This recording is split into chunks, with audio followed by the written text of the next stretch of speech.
नवरात्रि के दूसरे दिन माँ ब्रह्मचारिणी की पूजा व अर्चना होती है।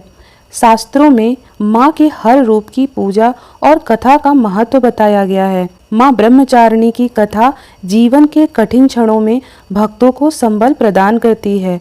तो चलिए जानते हैं माँ ब्रह्मचारिणी की कथा। ब्रह्मचारिणी का अर्थ तप की चारिणी यानी तप का आचरण करने वाली देवी का यह रूप पूर्ण ज्योतिर्मय और अत्यंत भव्य है।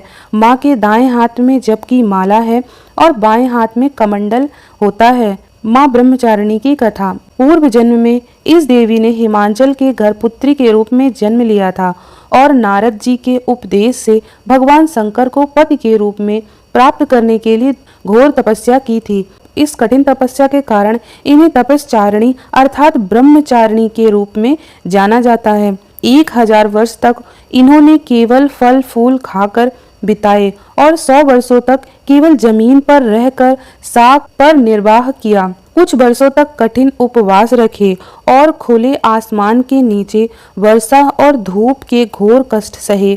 3000 वर्षों तक टूटे हुए बिल्व पत्र खाए और भगवान शंकर की आराधना करती रहीं। इसके बाद तो उन्होंने सूखे बिल्व पत्र खाना भी छोड़ दिया।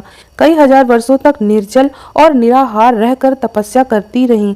पत्तों को खाना छोड़ देने के कारण ही इनका नाम अपर्णा पड़ा। कठिन तपस्या के कारण देवी का शरीर एकदम क्षीण हो गया।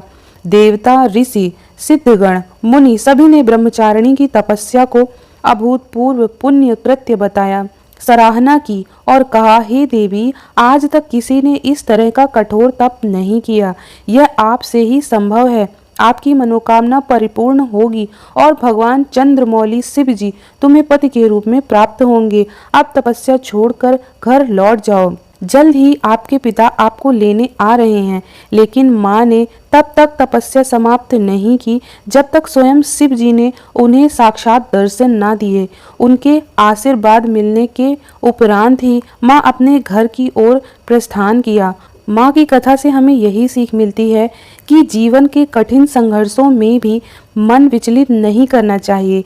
माँ ब्रह्मचारिणी देवी की कृपा से सर्व सिद्धि प्राप्त होती है। माँ का यह स्वरूप मंगल ग्रह का स्वामी है। ब्रह्मचारिणी माता की पूजा करने से लोगों की कुंडली में मंगल दोष का प्रभाव कम हो जाता है। मेरे चैनल राजलक्ष्मी को सब्सक्राइब करना ना भूलें और प्रथम कहानी माँ शैलपुत्री की, उसकी लिंक आपको डिस्क्रिप्शन बॉक्स में मिल जाएगी। और 9 दिन में माँ की पूजा कैसे करनी है उसकी लिंक भी आपको डिस्क्रिप्शन बॉक्स पर मिल जाएगी। तो मिलते हैं नेक्स्ट वीडियो पर। नमस्ते।